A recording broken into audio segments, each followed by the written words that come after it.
Toothpaste, complete oral health का सच। Search engine का चक्कर छोड़ो और फ्रॉड से बचो। कॉल 9300-300-300 और पतंजलि हनी प्योरिटी के 100 से अधिक पैरामीटर्स पर 100% खरा।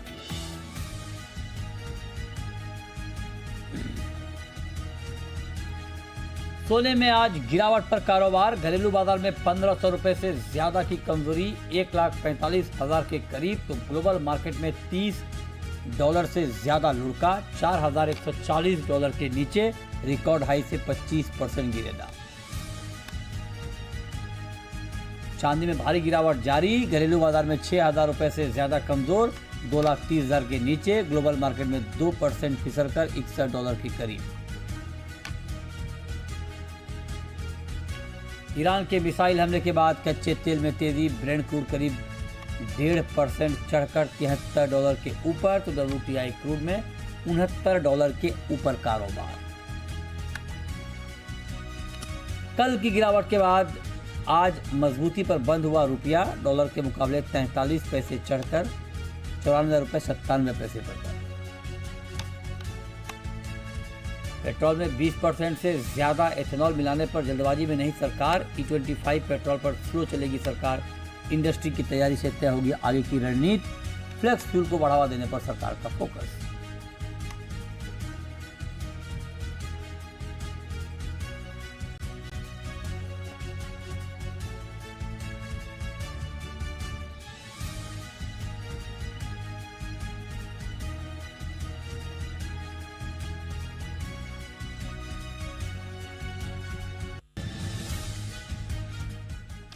नमस्कार, मैं हूं मृत्युंजय कुमार झा और अगले आधे घंटे तक कमोडिटी मार्केट पर सबसे बड़ी कवरेज जारी है।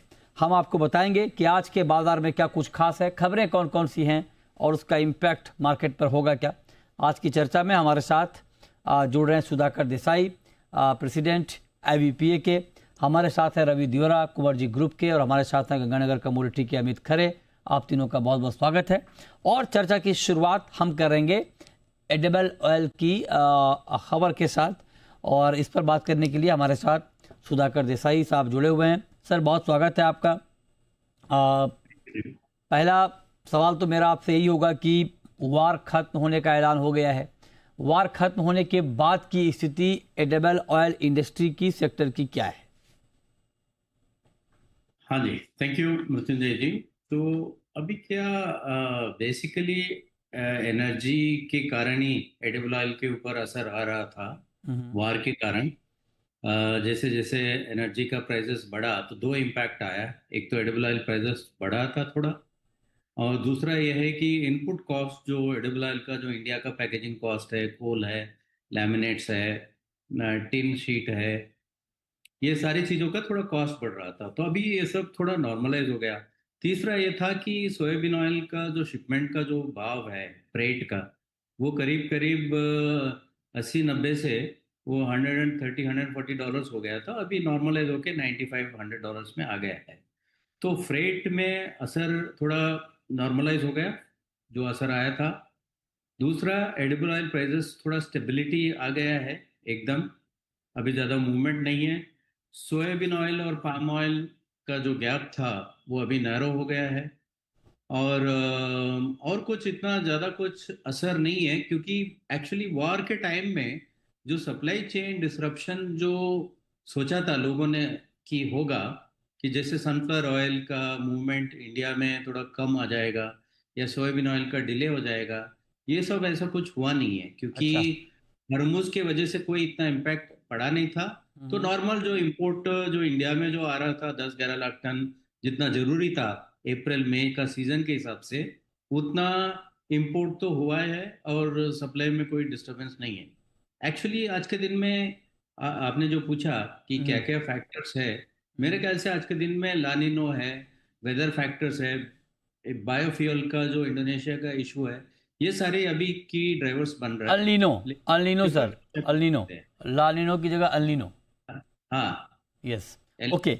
अच्छा, ये जो अभी आपने एक करार किया है, MOU किया है चाइना के साथ, CFNA के बीच जो आपने किया है उनके साथ में, क्या है ये करार? इसका क्या इम्पैक्ट होगा हमारे यहाँ एडिबल ऑयल इंडस्ट्री? नहीं, एक तो देखिए, हिस्टोरिकली पहली बार एक्चुअली चाइना से सोयाबीन ऑयल इंडिया आने लगा है। उसमें अपना इंडस्ट्री, इंडियन इंडस्ट्री जो करीब करीब 50 लाख टन जो सोयाबीन ऑयल इंपोर्ट आता है अर्जेंटीना, ब्राजील से, रशिया से, तो उसका एक हमारा एक ऑल्टरनेटिव बन गया है कि चाइना से भी सोयाबीन ऑयल आने लगा था। तो इसीलिए हम लोग थोड़ा उसमें काम करना ठीक समझा है, क्योंकि जैन से लेकर अप्रैल तक करीब करीब 2.5 लाख टन आ गया है। और मुझे देख के उधर ये समझ में आ रहा है कि वहां से करीब करीब 8 से 10 लाख टन भी आ सकता है इवेंचुअली, क्योंकि वहाँ क्रशिंग फैसिलिटी बहुत ज़्यादा है। उनको मील की ज़रूरत है, तेल का उनको आउटलेट चाहिए, और वर्ल्ड में नेचुरल आउटलेट तो इंडिया है। और इसमें इंडियन इंडस्ट्री के लिए एक एडवांटेज है, वॉयज टाइम और फ्रेट फ्रेट का एडवांटेज मिलेगा, और करीब 7-8 दिन में वेजल आ जाएगा। जबकि आप अर्जेंटीना, ब्राजील से लेते हैं तो आपको कम से कम 45-50 दिन लगेगा। तो ये एक एडवांटेज है। दूसरा मेन है कि इसके जरिए जो हमने उन लोगों के साथ बात किया है चेंबर ऑफ कॉमर्स से, कि यहाँ से नॉर्मली अभी रेप रेप डीओसी मस्टर्ड का जो डी ऑयल केक है वो जाता है, जो उसके लिए एक सर्टिफिकेट लगता है, जीएससीसी सर्टिफिकेट करके। तो हम ये देख रहे हैं कि इंडस्ट्री के लिए वो कैसा उसका सहूलियत थोड़ा आ जाए, ताकि इंडिया का रेपसीड एक्सपोर्ट हो जाए चाइना के लिए। तो वो बहुत अच्छी बात होगा। अगर ज़्यादा एक्सपोर्ट होगा तो अपना सीड और फार्मर्स के लिए भी अच्छा है रेपसीड में। इसी तरह सोयाबीन डीओसी भी जा सकता है कभी कभी बीच में, जब इंडिया का डीओसी सस्ता हो जाता है। तो ऐसा लॉन्ग टर्म में थोड़ा soybean oil imports, DOC exports, और बाकी कमोडिटीज तो जा ही रहा है। एक्चुअली हमारा balance of trade with China is very negative. तो राइस भी जा सकता है, सब स्पाइसेस भी जा सकता है। तो बियॉन्ड ऑयल तो एक चाइना के लिए ये एक्सपोर्ट पोटेंशियल हमको दिखा। तो ये एक ब्रॉड अंडरस्टैंडिंग, मुलाकात, प्लेटफॉर्म, सेलर बायर कनेक्ट, जिस इंडियन इंडस्ट्री को किसी को चाहिए वहाँ का कनेक्ट, कि भाई ये पार्टी अच्छा है कि नहीं, इनके साथ डील कर सकते हैं कि नहीं, इस टाइप का एक्सचेंज ऑफ इंफॉर्मेशन हम उनसे करना चाहते हैं। ओके, परफेक्ट, ठीक है। तो ये महत्वपूर्ण बात है। अब मैं जरा आपसे जानना चाहता हूँ कि जो इंडोनेशिया में B50 इम्प्लीमेंट कर दिया गया है, उसका overall global palm oil market पर क्या इम्पैक्ट देख रहे हैं? और चूंकि इंडिया बहुत बड़ा कंज्यूमर है पाम ऑयल का, और हम सबसे ज़्यादा इंपोर्ट भी इंडोनेशिया से करते हैं, तो हमारे मार्केट पर क्या इम्पैक्ट? दो इम्पैक्ट है। एक तो अगर आज के दिन में अगर BMD मतलब जो एक्सचेंज या $1225 हम समझते हैं CPO क्रूड पाम ऑयल, ये एक्चुअली $60 से $70 कम हो जाता है एक्चुअली, क्योंकि B50 का ऐलान हुआ है कि 1 जुलाई से B50 में जाएंगे। B40 तो उसने अचीव कर दिया। B40 का मतलब है कि वहाँ का जो व्हीकल्स है उसके 40% जो है पाम ऑयल से बना हुआ बायोफ्यूल जाएगा। लेकिन अगर B50 में ये लोग जा रहा है तो आप समझ लीजिए करीब करीब 15 लाख टन का उनको एडिशनल डिमांड लगेगा इंडोनेशिया में। इसी के वजह से आज के दिन में जो BMD है 4500 जो चल रहा है, या $1225 CPO चल रहा है, वो थोड़ा अच्छा है। दूसरा इम्पैक्ट अच्छा है, मतलब फर्म है। और दूसरा यह है कि बीन ऑयल, सोयाबीन ऑयल और पाम ऑयल का फर्क $100 हुआ करता था।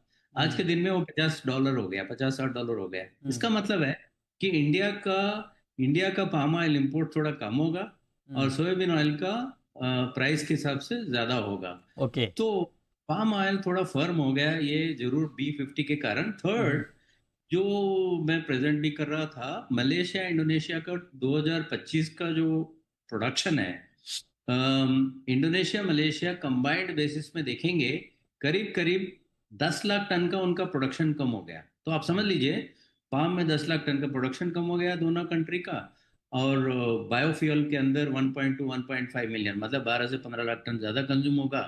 तो इसीलिए मेरे को लगता है कि ये जो मार्केट है पाम का, डिक्टेटेड मार्केट है ये, पाम फर्म होने की वजह से बाकी तेल भी फर्म रहेगा। इसका रेंज मैं समझता हूँ आज के दिन में 4500 है, प्रोडक्शन भी उसको बढ़ेगा तो 4300 to 4800, मतलब आप समझ लीजिए 1225 से ये हो सकता है करीब $50-60 सस्ता, और ऊपर के साइड में करीब $60-70 का ऊपर हम देख सकते हैं जुलाई अगस्त सितंबर में, जब डिमांड। पहले ऊपर या पहले नीचे सर? पहले प्राइस ऊपर जाएंगे या पहले नीचे आएगा?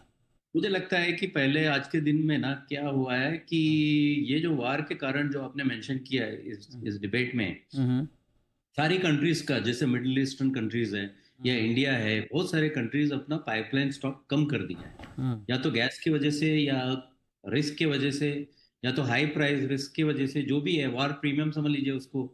तो उसकी वजह से जो स्टॉक्स लोगों ने जो कम कर दिया है, आज के दिन में वो लोग रिप्लेनिश कर रहे हैं। जैसे इंडिया भी अभी रिप्लेनिश कर रहा है, मतलब जो स्टॉक्स यूज किए गए हैं उसको अभी खरीदना पड़ रहा है, तो इसलिए स्पॉट में थोड़ा फर्म है। मुझे तो लगता है कि नियर बाय में पाम को गिरना पड़ेगा, फिर जुलाई अगस्त में जब B50 आएगा थोड़ा फर्म आएगा, लेकिन उसी टाइम में ग्लोबल पाम प्रोडक्शन भी बढ़ेगा। लेकिन एल निनो, जो एल निनो का मतलब है लिटिल बॉय, एल निनो का इशू हमको और आपको अच्छा वॉच करना है हम्म कि इंडिया का मानसून डिले जरूर है, बट लगता है कि काफी अच्छा है। अगर आप देखेंगे बॉम्बे फ्लड्स में, हम्म या जो आज के दिन में सोइंग्स थोड़ा कम है हम्म कंपेयर टू लास्ट ईयर, लेकिन मेरे हिसाब से ऐसा नहीं देखना चाहिए। कंपेयर टू लास्ट ईयर नहीं देखना चाहिए, हमको ये देखना चाहिए कि अगले नेक्स्ट 20 डेज में कितना कवरेज एग्जैक्टली और बढ़ेगा। एग्जैक्टली क्योंकि एग्जैक्टली फार्मर्स को तो खाली एक 5 दिन का अच्छा बारिश चाहिए हाँ बिल्कुल, ये बात ये तो करने बिल्कुल के ठीक है। अभी मैं आपको आज की रिपोर्ट बता रहा हूँ कि अभी जो जुलाई के शुरुआती 5-6 दिनों में बारिश हुई है, वो नॉर्मल से 36% ज़्यादा है। और इसमें जो सोइंग की एक्टिविटी है बहुत पिकअप हुई है। और जो डेफिसिट है लास्ट वीक से कंपेयर टू दिस वीक, वो 3% कम हो गई है सोइंग की। तो उम्मीद करते हैं कि आगे हो जाए तो अच्छी बात है। तो देखिए अगर अब मैं आपका क्वेश्चन ये होगा कि इंडिया का प्रोडक्शन कैसे रहेगा, आई एम हाँ वेरी ऑप्टिमिस्टिक हाँ डिस्पाइट एल निनो, हम्म कि ये पिछले 10 दिन में या एक हफ्ते में जिस तरीके से बारिश का कवरेज हुआ है, हम्म तो मेरे ख्याल से वो ठीक रहेगा। हम्म और लेकिन एल निनो अगर एशिया में थोड़ा कंसर्न है, उसका पाम के प्रोडक्शन के ऊपर असर अगर पड़ेगा, वो हम्म नेक्स्ट ईयर पड़ेगा। तो आपको और हमको आज के इस साल में चिंता करने की जरूरत नहीं है। हम्म तो आशा करते हैं कि अपना मानसून और सोएंगे स्पेशली हम्म जो शॉर्टफॉल हुआ है वो अच्छा से कवर हो जाए।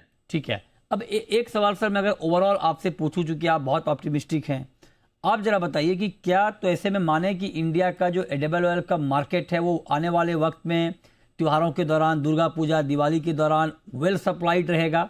और अगर वेल सप्लाइड रहेगा तो प्राइस भी अंडर कंट्रोल रहेंगे, नहीं बढ़ेंगे दाम एडिबल ऑयल के फेस्टिव सीजन में भी? या तो नहीं बढ़ेगा, सप्लाई बरकरार रहेगा, हम्म इसीलिए क्योंकि रशिया में हम्म सनफ्लावर ऑयल का अच्छा सोइंग्स हो रहा है, हम्म करीब 15-20% ज़्यादा हो रहा है। तो जो सनफ्लावर ऑयल $200, एक $150 ऊपर था सोया से, मेरे ख्याल से वो नॉर्मल हो जाएगा तब तक जब सितंबर में क्रॉप आएगा।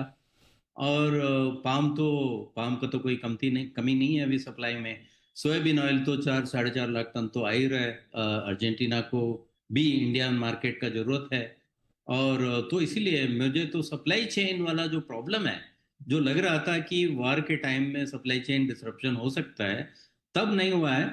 तो आगे जाके जुलाई अगस्त सितंबर में दुनिया का अलग अलग कंट्रीज हम्म जो है वो इंडिया के ऊपर भी डिपेंडेंट है, इंडिया को सप्लाई करने के लिए रेडी है। हम्म जैसे मैंने बताया अभी चाइना सोयाबीन ऑयल भी इंडिया में आ सकता है आगे जाके, हम्म क्योंकि उनके पास सरप्लस है। हम्म तो मेरे ख्याल से आपको प्रोडक्शन और सप्लाई डिमांड ग्लोबली अगर देखा जाए हम्म तो it is very well balanced. So hmm हमको कोई ऐसा कोई चिंता का विषय नहीं है। चिंता इस बात का था मानसून का इंडिया का, हम्म जो अभी क्लियर हो रहा है कि अच्छा हुआ कि ये ठीक हो गया।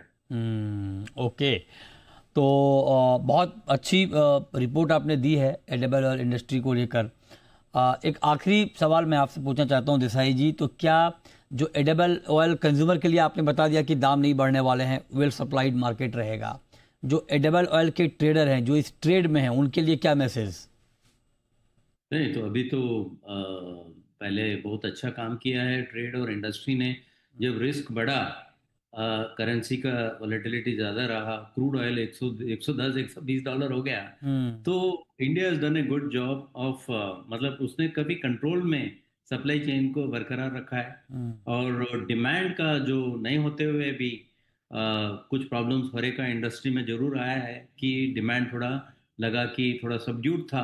लेकिन समर में वैसे भी सीजनली भी कम होता है, तो जुलाई अगस्त सितंबर में अच्छा फेस्टिवल डिमांड भी रहेगा, पाइपलाइन फिल रिप्लेनिश करने का डिमांड भी रहेगा। और ओवरऑल मार्केट सपोर्टेड ही है, तो ओवरऑल अच्छा ही रहेगा। परफेक्ट। तो बहुत शुक्रिया देसाई जी आपका हमारे साथ जुड़ने के लिए। और आज आपके लिए कॉम्प्लीमेंट ये है कि आपने पूरे 12-13 मिनट के इंटरव्यू में आपने पूरी हिंदी बोली है। आपकी हिंदी इतनी अच्छी हो गई है हमारे ऑडियंस के लिए, तो आपको बहुत बधाई। और बहुत जी जी जी देसाई जी बोले, कुछ कहना चाह रहे हैं आप? चलिए, आपकी वजह से मेरा हिंदी थोड़ा जरूर इम्प्रूव हो रहा है। नहीं, बहुत अच्छी हिंदी बोली सर आपने, और बहुत बढ़िया, एकदम बहुत कम्युनिकेटिंग हमारे ऑडियंस के लिए। बहुत शुक्रिया आपका। आगे आपसे फिर बात करेंगे। आगे बढ़ते हैं और अब बात करते हैं गोल्ड सिल्वर की। हमारे साथ दो खास मेहमान हैं। हमारे साथ रवि देवरा हैं और अमित खरे हैं। आप दोनों का बहुत स्वागत है। रवि जी, क्या करें गोल्ड में अभी? काफी अच्छा डीप आया है। अर्ली मॉर्निंग देखे तो बॉन्ड यील्ड्स 4.5 के ऊपर चले गई थी एक बार, पर अभी थोड़ा मामला स्टेबल है। तो मुझे लग रहा है कि ये जो भी अभी रिसेंट डिप देखने को मिला है उसमें बाइंग की अपॉर्चुनिटी के दौर पे देखना चाहिए। लेवल्स पे बात कर लेते हैं।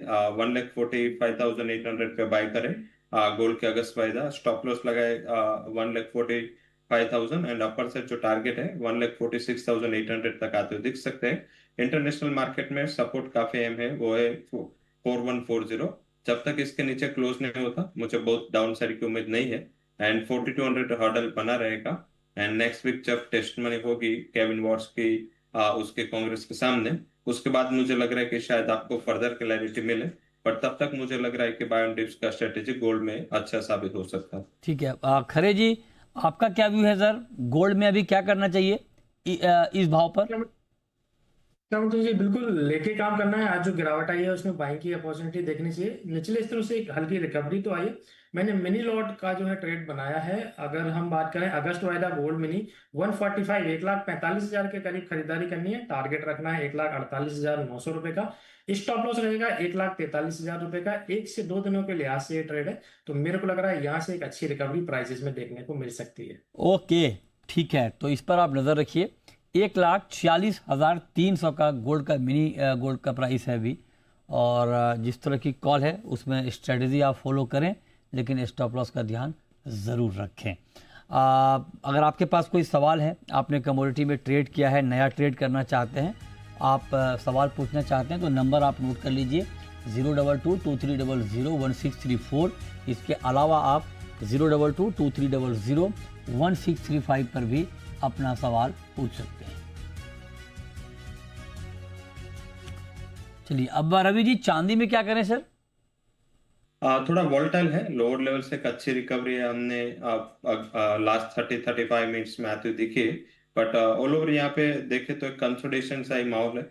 एंड पर्टिकुलर सिल्वर काफी टाइट रेंज के बाहर अभी निकलने की ट्राई कर रहा है। बट डाउन साइड मेरे हिसाब से जो फार कॉन्ट्रैक्ट मीन्स के यहाँ पे सितंबर वायदा उसमें 2,30,000 का अहम सपोर्ट है।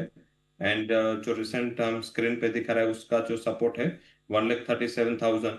बट नेक्स्ट कॉन्ट्रैक्ट थोड़ा वॉलेटाइल है, थोड़ा यहाँ पे मुझे लग रहा है कि फोकस करना चाहिए। 2,30,600 के आसपास स्टॉप लॉस लगा के एक बार इंट्राडे पर्सपेक्टिव से बाय करें। एंड 2,32,400 तक के टारगेट यहाँ पे आते हुए दिख सकते हैं। अगर इसके ऊपर सस्टेन हुआ 2,35,000 तक के टारगेट एक्सटेंड हो सकते हैं। तो ब्रॉडर रेंज मेरे हिसाब से 2,30,600 और 2,35,000 ये शॉर्ट रेंज में यहाँ पे प्राइसेस वॉलेटाइल रह सकते हैं। ओके, ठीक है। अब आगे बढ़ते हैं और अब शुरू करते हैं सवाल और जवाब। विनोद कुमार हमारे साथ हैं। पूछिए विनोद जी। विनोद जी, आपको आवाज आ रही है? हाँ जी, हाँ जी, पूछिए जी, पूछिए विनोद जी, आपको सुन पा रहा हूँ। सर ग्वार के बारे में पूछना चाहता हूँ सर। ग्वार के बारे में आप जानना चाहते हैं, बताइए खरे जी, क्या लगता है ग्वार में आपको? काफी अच्छा मोमेंटम जो है आज देखने को मिला है। जिस तरीके के फंडामेंटल और टेक्निकल चार्ट बन रहा है, अच्छा मोमेंटम देखने को मिल सकता है। ओवरऑल रेंज में बता देता हूँ, ग्वार सीट जैसा देखा जाए जुलाई वायदा 6,093 है। ओवरऑल रेंज 5800 नीचे मान के चल सकते हैं और 6,800 रुपए ऊपर में मान सकते हैं। 1 से 2 महीनों के लिहाज से लेके काम करना है। 6,800 रुपए तक के टारगेट रहेंगे। ओके, 6,800 तक आप करेंगे ग्वार का भाव जा सकता है, इस पे आप नज़र रखिए। आगे बढ़ते हैं और अब रुक करते हैं कुछ और। राजेश इस बीच हमारे साथ जुड़ रहे हैं। पूछिए राजेश जी। सर सिल्वर पर क्या करना चाहिए? सिल्वर में क्या करना चाहिए बताइए खरे जी। सिल्वर देखा जाए मिनी लॉट का मैंने एक ट्रेड बनाया है अभी 2.35 के आसपास चल रहा है। इसका जो रेंज है 2.30 से लेके 2,40,000 रुपए का है। 1 से 2 दिनों के लिहाज से अगर मैं बात करूं तो 2,33,00,33,000 के करीब 31 अगस्त सिल्वर मिनी लेके काम करना है। 2,40,000 तक का टारगेट रखना है और 2,29,000 रुपए के नीचे का स्टॉप लॉस रहेगा। ओके, आपका क्या व्यू है क्रूड के ऊपर रवि जी? कच्चे तेल में क्या करें अभी? कच्चे तेल में 6650 का अहम रेजिस्टेंस है, वो रेजिस्टेंस ब्रेक नहीं हो पा रहा है और डाउन साइड मीन्स के जिस न्यूज से भी प्राइसेस आज सुबह चले थे फिर से हायर लेवल से अनवाइंडिंग प्रेशर आता हुआ दिखा है। इंट्राडे पर्सपेक्टिव से मेरे हिसाब से बाय करना उचित रहेगा। 6570 के करीब बाय करें, 6524 का स्टॉप लॉस लगाए और 6650 तक के टारगेट आते हुए दिख सकते हैं। मुझे लग रहा है ओवरसोल्ड कैटेगरी में थोड़ा यहाँ पे शॉर्ट कवरिंग दिख सकता है। Overall trend is down, but जिस हिसाब से थोड़े डेवलपमेंट है रिलेटेड टू स्टेट ऑफ हॉर्मस, मुझे लग रहा है कि यहाँ पे थोड़ा एक शॉर्ट कवरिंग की उम्मीद करनी चाहिए। यहाँ से 1% की ओर तेजी as a part of short covering दिख सकती है। ओके, ठीक है, आगे बढ़ते हैं। मंत्री सिंह हमारे साथ हैं, चंडीगढ़ से जुड़ रहे हैं। पूछिए सिंह साहब। सर एल्यूमिनियम 230 पे बाय किया है जुलाई का, ये 40-45 तक जा सकता है या नहीं? किस भाव पे बाई किया आपने? 230 सर। 230 पे? 330 पे। ओके ओके, क्या करें खरे जी? बने रहे ट्रेड में 340 तक ये पूछ रहे हैं दाम? बिल्कुल होल्ड करना चाहिए। मैंने भी यहाँ पे 332 के आसपास जो है खरीदारी का ट्रेड दिया है। 347 तक के टारगेट दिए, एक्सपायरी तक के। स्टॉप लॉस का खास तौर से ध्यान रखें, 327 रुपए अब इनको स्टॉप लॉस मेंटेन करना चाहिए। ओके, 327 का आप करें कि स्टॉप लॉस मेंटेन करना चाहिए। 332 के ऊपर एमसीएक्स पर एल्युमिनियम में अभी ट्रेड हो रहा है। ओके, कॉपर में क्या करें रवि जी? अभी मेरे हिसाब से कॉपर में 1270 से 1290 एक दायरा बन चुका है। 20 पॉइंट में काफी टाइम से ट्रेड है वो मंथ के यहाँ पे हो रहा है, तो मेरे हिसाब से यहाँ पे बाय करना उचित रहेगा। एंड कोई भी डिप मिलते हैं यहाँ पे बाय करते रहे। लेवल स्पेसिफिक बात करें 1270 1280 के बिटवीन बाय करते रहे एंड मीन्स के स्टॉप लॉस लगा सकते हैं अराउंड 1262 एंड जो टारगेट है वो 1310 तक आ सकता है। 2 से 3 ट्रेडिंग सेशन के आउटलुक के साथ यहाँ पे आप कॉपर में बाय कर सकते हैं। और बेस मेटल में मुझे लग रहा है थोड़े टाइम जिंक ध्यान रखें, जिंक पे एक अच्छा आउट परफॉर्मर है एंड यहाँ पे 368 के प्राइसेस आए हैं, तो ये बाय का मौका होगा। 366 का एक छोटा stop loss and upper side जो टारगेट है as a part of recovery, मुझे लग रहा है कि यहाँ पे 374 तक रिकवरी आ सकती है, तो यहाँ पे बाय का मौका ढूंढ सकते हैं। 364 के करीब स्टॉप लॉस लगा। ठीक है, मकरंद हैं हमारे साथ जुड़ रहे हैं इस वक्त। पूछिए मकरंद जी। हेलो, रमेश संसार बोल रहा हूँ मकराना से। जी जी, अच्छा जी। तो गंवार के ऊपर करने के लिए क्या करना है, रंगिया में क्या करना है? अमित जी खरे से पूछना है। बताइए खरे जी, कोरिएंडर और ग्वार। बिल्कुल, ग्वार सीट के लिए जैसा कि भी डिस्कस किया, ओवरऑल रेंज जुलाई वायदा के कॉन्ट्रैक्ट के हिसाब से बता देता हूँ। नीचे में 5800 एक अच्छा सपोर्ट है और ऊपर की जो रेंज है इसकी 1 से 2 महीने की वो 6800 रुपए की है। तो 5800 से लेके 6800 की रेंज मेरे को लग रहा है 1 से 2 महीने की इसकी हो सकती है। बाय साइड का ही ट्रेड लेना है। धनिया की अगर मैं बात करूं तो 17,700 रुपए तक के टारगेट जो है चार्ट पे दिखाई दे रहे हैं अगस्त वायदे के लिहाज से। तो 15,500 15,000 की रेंज में कहीं पे भी खरीदारी कर सकते हैं। 17,700 रुपए तक का टारगेट रखना है और नीचे में 14,000 रुपए तक का एक स्टॉप लॉस लेके चलना चाहिए। ओके, तो ये नज़र रखिए आप कोरिएंडर पे और ग्वार पे। आगे बढ़ते हैं। नेचुरल गैस में अभी क्या किया जाए रवि जी? एनजी में कोई ट्रेड आपको दिख रहा है? जरूर से यहाँ पे हायर रेंज पे इन पर्टिकुलर एज ऑलवेज फिर से यहाँ पे एग्जिट वही लेवल से थोड़ा रेजिस्टेंस फेस कर रहा है। लेवल स्पेसिफिक बात करें तो 315 के करीब यहाँ पे एक हर्डल है, वो हर्डल के करीब अभी प्राइसेस पहुंच चुके हैं एंड यहाँ पे स्टॉप लॉस लगा है 318 का। 318 का स्टॉप लॉस लगा के शॉर्ट कर सकते हैं एंड डाउन साइड जो टारगेट है वो मेरे हिसाब से 306 तक आते हुए दिख सकते हैं। तो यहाँ पे क्लियर ट्रेंड बना हुआ है। 304 305 सपोर्ट है, 315 का प्लेसमेंट लेवल है, तो अपर साइड पे है। तो मुझे लग रहा है कि यहाँ पे सेलिंग का रुख बन सकता है। करंट लेवल पे सेल करके चल सकते हैं। ओके, करंट लेवल पर आप करें कि सेल करके चल सकते हैं, इस पर आप नजर रखिए। आदित्य हैं नेक्स्ट कॉलर पंजाब से। पूछिए आदित्य जी। सर फिजिक्स वाला। अच्छा, ये कमोडिटी का शो है सर, माफ कीजिएगा। चलिए आगे बढ़ते हैं और कुछ और कमोडिटी की बात करते हैं कि वहाँ पर आपके लिए क्या ट्रेड बन सकते हैं। रवि जी, पोजिशनल ट्रेड अगर गोल्ड और सिल्वर में से चुनना हो एक को, तो पोजिशनल ट्रेड के लिए किसे चुना जाए? गोल्ड को चुनना चाहिए। यहाँ पे मुझे लग रहा है कि वैसे सेफ हेवन अपील पे बनी हुए थोड़ा प्राइसेस करेक्शन इंटरनेशनल मार्केट में सपोर्ट के काफी करीब है, तो पोजिशनल ट्रेड के लिए आप सिल्वर को गोल्ड को प्रायोरिटी दे।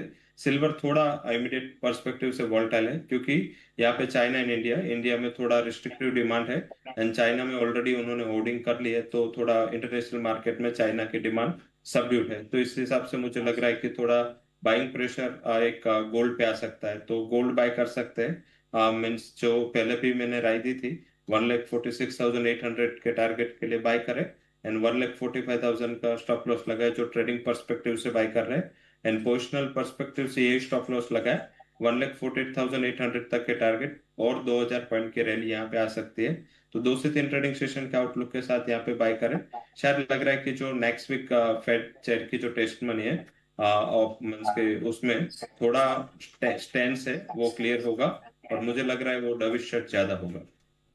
ओके, चलिए, बहुत शुक्रिया रवि जी आपका, और शुक्रिया खरे जी आपका भी हमारे साथ जुड़ने के लिए, बताने के लिए कहां पर ट्रेड के मौके बनेंगे। छोटा सा ब्रेक के बाद देखिए आपकी खबर, आपका फायदा। नमस्कार।